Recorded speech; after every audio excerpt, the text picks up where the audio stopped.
Timothy was born 1 pound, 10 ounces. I was in the hospital a month prior to having him. And that was shocking because I didn't even get to see him after delivery.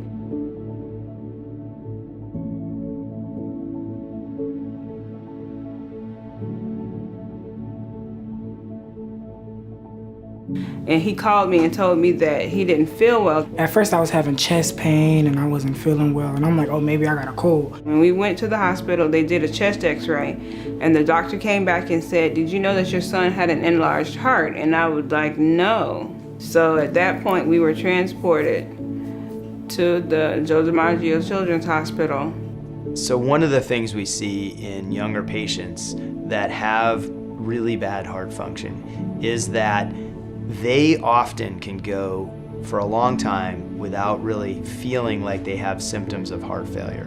So when patients have really poor heart function from something like cardiomyopathy, where their heart is barely functioning, in Timothy's case, I think his ejection fraction was about 5%. Normally it's supposed to be above 60%, maybe 70%. So he was really functioning at the lowest possible amount for survival.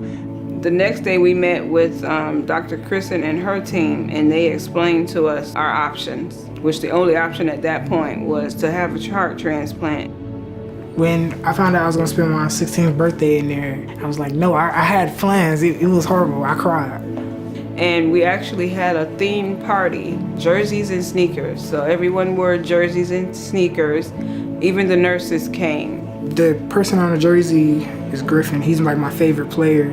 He has a disability to where like he doesn't have a hand, and he's able to do like that, like play football, like catch, run, you know. And it's just like, if he can do that, then I should be able to get through this. December 1st at 1:42 a.m., the nurse came in and she was like, Mom, we have good news. She's like, Robert is on the phone. And I was like, okay, well, what does Robert want? And that's when he was like, you know, we just want to let you know that we have a possible donor heart. And, you know, I was amazed. All I could do was just thank God because my prayers were answered.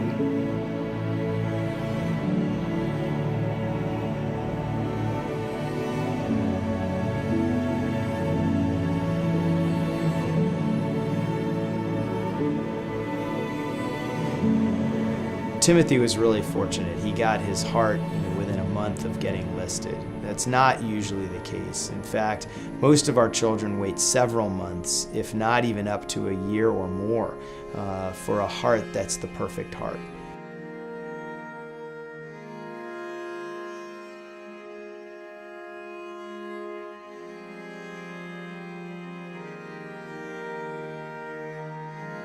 Like 5 o'clock in the morning, all I heard was a thump and like a big fall, and I was just like, what was that? The light was off in the bathroom, and I was like, Mom, you okay? She was like, yes. I'm like, can you get up? She was like, no. I was like, we gotta call somebody, like, what's going on? I don't know. They felt I had a stroke, and that was it. It wasn't until I was transported to another facility that I realized how severe of a stroke. I had a CVA stroke. I didn't believe it, because I was just like, a stroke is like a serious thing, and I was just like, is she okay, you know?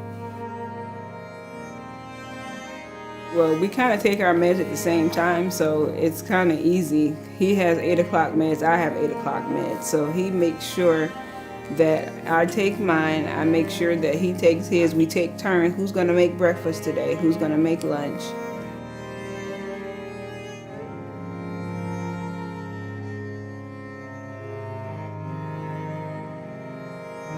So Timothy's future is incredibly bright. Timothy really shouldn't have any physical limitations due to his health with regards to his heart. And that's one of the beauties of heart transplantation. And you know, that is really the key, is that we want to not just extend life, but have a great life. Our patients should have a great life. The future I'm looking forward to is playing baseball and getting back into the band.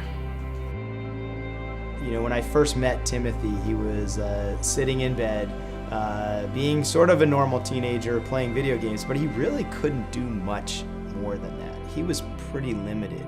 And a few weeks ago, we had the opportunity to walk down a runway at the AHA Celebration of Life fashion show. And just Timothy's spirit is unbreakable, and he's had it throughout the whole time. But to see it come alive with his new heart is really amazing. One of the ways the American Heart Association directly impacts the lives of people like Timothy is through research, and the research that is funded by people just like you. One of the reasons we're excited about this is because we have the opportunity to advance heart transplantation to the next level, where we can work on the development of hearts that are biologic, that may not necessarily come from other people, but may come from animal models or biologic scaffolds that we can actually engineer for the person. That's the future of heart transplantation, and that's what the AHA can help fund.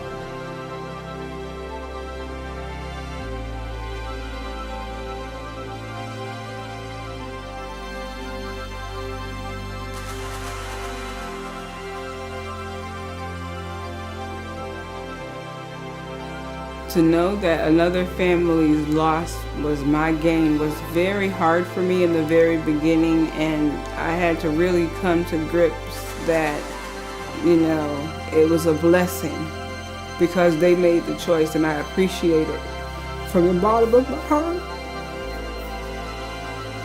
because my son is alive today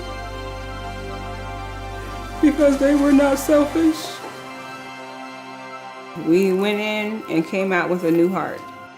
If I could describe Timothy in one word, well, it probably would be two. He's my hero.